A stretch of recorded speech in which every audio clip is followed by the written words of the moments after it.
Halo semuanya, hampir setiap hari hidup kita itu online. Mulai dari kirim pesan, kerja, sampai belanja, semuanya pakai internet. Tapi, di balik semua kemudahan itu, ada loh dunia lain yang nggak kelihatan dan jujur aja penuh resiko. Nah, kali ini kita bakal coba bedah bareng-bareng soal keamanan siber di Indonesia. Udah siap? Yuk kita mulai. Coba deh, lihat pertanyaan ini. Mungkin pernah ya kepikiran pas lagi asik scrolling atau pas lagi mau transaksi online.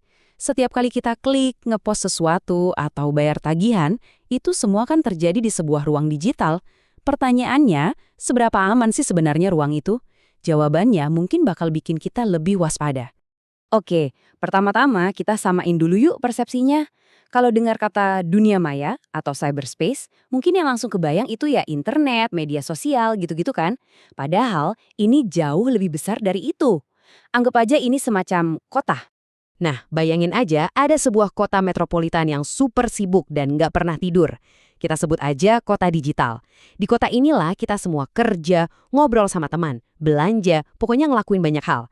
Dan sama kayak kota beneran, apapun yang terjadi di sini, misalnya ada pencurian data atau penipuan, dampaknya itu nyata banget. Bisa langsung kena ke dompet dan kehidupan kita. Terus siapa aja sih penduduk di kota digital ini? Wah, ternyata bukan cuma laptop sama HP kita loh, tapi juga ada jam tangan pintar, TV pintar di rumah, bahkan sampai robot-robot di pabrik dan jaringan data militer. Semuanya itu nyambung satu sama lain. Jadi kebayangkan, ini tuh jaringan raksasa yang kalau satu bagian aja diserang, yang lain bisa ikut kena dampaknya.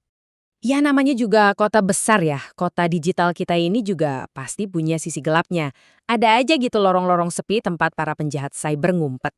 Yuk kita kenalan sama dua modus kejahatan mereka yang paling sering terjadi.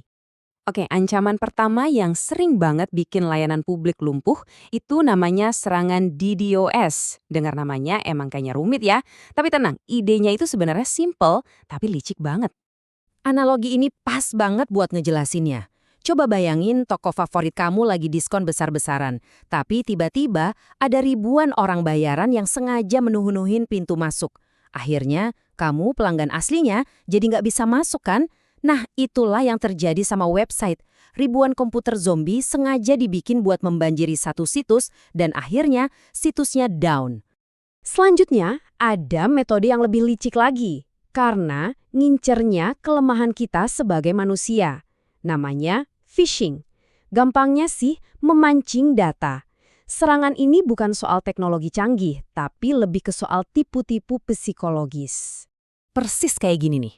Misalnya, kamu dapat email yang kelihatannya resmi banget dari bank, terus minta kamu klik link buat verifikasi password. Atau dapat WhatsApp ngasih tahu menang undian, tapi harus masukin data pribadi dulu. Tujuannya cuma satu, mancing kita buat ngasih data rahasia. Kuncinya, mereka itu manfaatin rasa percaya dan kadang rasa takut kita. Nah, dengan ancaman-ancaman kayak DDoS dan phishing yang selalu ada, kita pasti mikirkan, terus apa yang dilakuin Indonesia buat ngelindungin kota digital kita ini? Yuk kita intip gimana sih perisai pertahanannya. Jadi strategi pertahanan siber Indonesia itu punya dua pilar utama. Yang pertama, bikin rambu-rambu lalu lintas lewat undang-undang, biar semua orang tahu mana yang boleh dan mana yang nggak boleh. Yang kedua, ngebentuk polisi siber, yaitu tim-tim khusus yang tugasnya patroli dan langsung gerak cepat kalau ada kejahatan. Ini dia beberapa contoh rambu lalu lintasnya. Yang paling kita kenal pastinya UU ITE kan? Nah, UU ini yang ngatur banyak hal, mulai dari transaksi elektronik sampai penyebaran konten ilegal.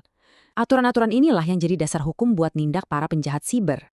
Dan ini dia tim polisi sibernya. Ada Kemkominfo yang jadi semacam regulatornya. Terus ada tim-tim reaksi cepat seperti ID CRT dan ID CERT. Mereka lah yang ada di garda depan, yang langsung turun tangan kalau misalnya ada situs pemerintah yang kena serang atau ada kasus kebocoran data besar. Tapi masalahnya gini, penjahat siber itu nggak kenal batas negara.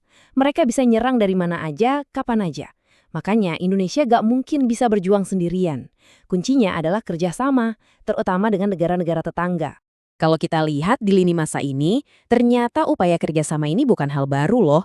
Sejak tahun 2006, negara-negara ASEAN termasuk Indonesia udah mulai bahu-membahu.